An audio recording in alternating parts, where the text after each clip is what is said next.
लोकतंत्र और संविधान जो है उसके ऊपर तो पूरा का पूरा काले बादल मंडरा क्या रहे हैं। उसकी स्थिति तो मतलब चुनी हुई 10 सरकारों के ऊपर कब्जा कर लिया।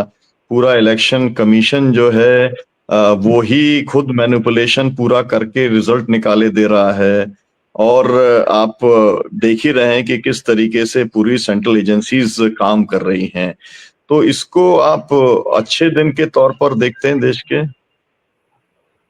अब देखिए, अच्छे दिन की चाशनी में लपेट करके जो परोसा गया सपना, वो सपना जाहिर सी बात है इतने दिन तक तो उनका चला, लपेट करके मीडिया के माध्यम से पूरे देश की संपदा का इन्होंने लगा करके अपना खाली प्रचार प्रसार कराया। लेकिन इस बीच जिस बुरी तरीके से वो चाशनी का परत हटी है और जनता का ध्यान खुला है, तो अब लग रहा है कि नहीं नहीं, यह तो हम एक किसी भयावह स्वप्न की तरीके से टूटा है और उस भयावहता के अंदर सब लोग सिमट गए।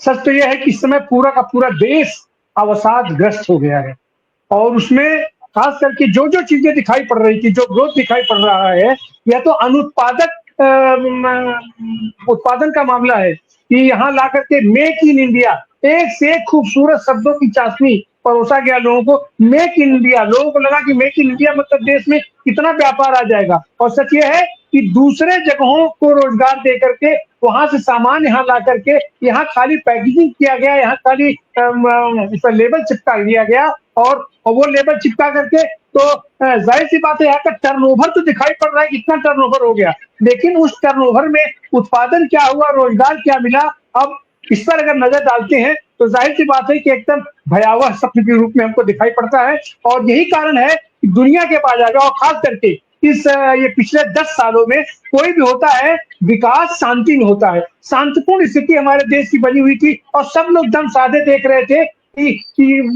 अच्छा चलो, अब दंगे नहीं हो रहे हैं, लड़ाई नहीं हो रहा है, युद्ध नहीं हो रहा है, हमारी सरकार सरेंडर कर जा रही है, चीन के सामने सरेंडर कर रही है, अपना पाकिस्तान पर भी सरेंडर कर रही है, बांग्लादेश में भी सरेंडर कर रही है, व्यापार कर रही है, व्यापार बढ़ रहा है, व्यापार बढ़ रहा है। लेकिन अब वो भयावह स्वप्न टूटा है लोगों का। लोगों को लग रहे व्यापार कौन कर रहा है, व्यापार इनका एक आदमी कर रहा था बांग्लादेश से, व्यापार इनका एक आदमी कर रहा था पाकिस्तान से, व्यापार आदमी इनका एक आदमी कर रहा था चीन से। तो व्यापार में भी चंद कारपोरेट खाली व्यापार किया है और उसके भी उस व्यापार से भारत को कोई लाभ नहीं मिला है, भारत को कोई रोजगार नहीं मिला है। और सबसे बड़ी बात तो यह है कि दुनिया के पैमाने पर जिस भारत की साख हुआ करती थी, जिस बुद्ध का नाम पूरी दुनिया लिया करती थी, जिस गांधी का पूरी दुनिया लोहा मानती थी, जिस आज पंडित नेहरू की पुण्यतिथि है, हम उनको सलाम करते हैं, हम उनको पेश करते हैं। तो जिस पंडित नेहरू को पूरी दुनिया सम्मान के साथ देखती थी, उस पंडित नेहरू की जो पंडित नेहरू के अपने नेतृत्व में हमारा भारत 120 देशों का नेता हुआ करता था, आज एक हल्की सी लड़ाई छिड़ी और वह लड़ाई भी तुम खुद छेड़े हो, तुम खुद मोड़ लिए हो, तुम खुद न्योता दिए हो और तुम्हारा विदेश मंत्री खुद उसमें शामिल है।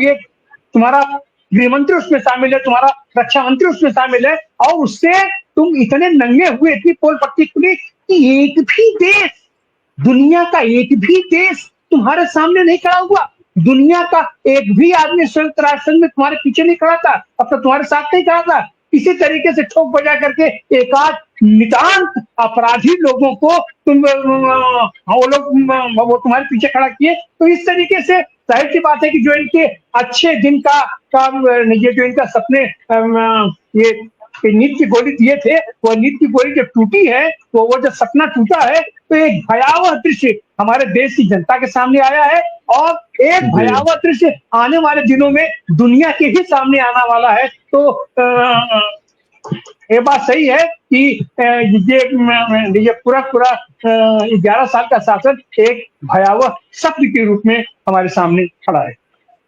जी डॉक्टर सुनील, अच्छा जी, आपको हाँ कहना चाह रहे थे? मुझे एक सेकंड, एक मिनट दीजिए। आप बोले।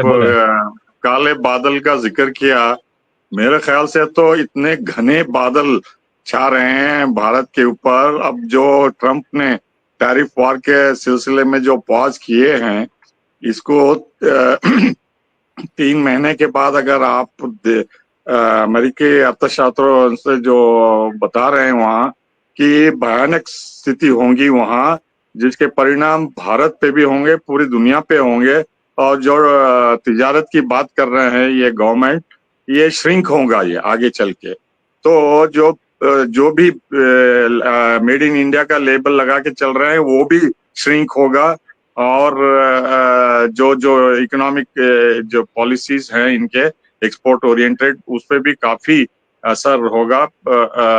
तो जो अमेरिका में जो होने वाला है अब 1 महीना 1.5 महीने बाद, उसके और गंभीर परिणाम होंगे हमारे इकोनॉमिक डेवलपमेंट पे और अनएम्प्लॉयमेंट पे, इन्फ्लेशन पे। हमें वो भी ध्यान रखना होगा। जी जी, बहुत बहुत शुक्रिया। असल में पूरे देश का क्या होगा वो तो एक बात है, लेकिन कम से कम गुजरात का कुछ कल्याण हो जाता तो जो लोगों को अभी हथकड़ी बेड़ी बना के लाया उसमें सबसे ज्यादा गुजराती थे।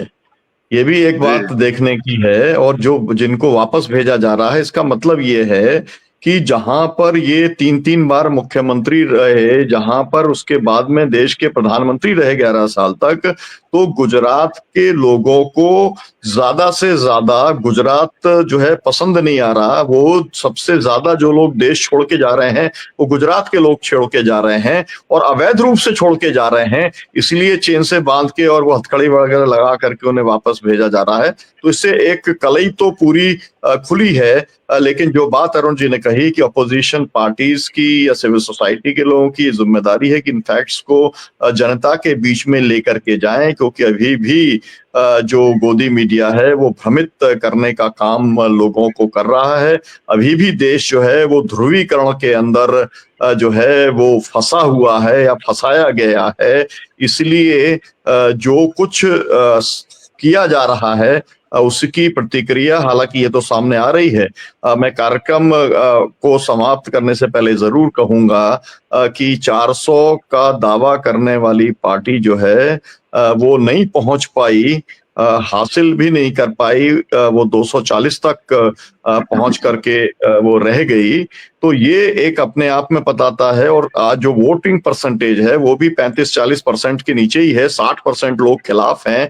तो मतलब ये भी है कि ये जो पूरा का पूरा सिस्टम है वो इस तरीके का सिस्टम है जिसके अंदर वो आज राज करने का काम कर रहे हैं, लेकिन जनता भी उससे परेशान है और प्रताड़ित है।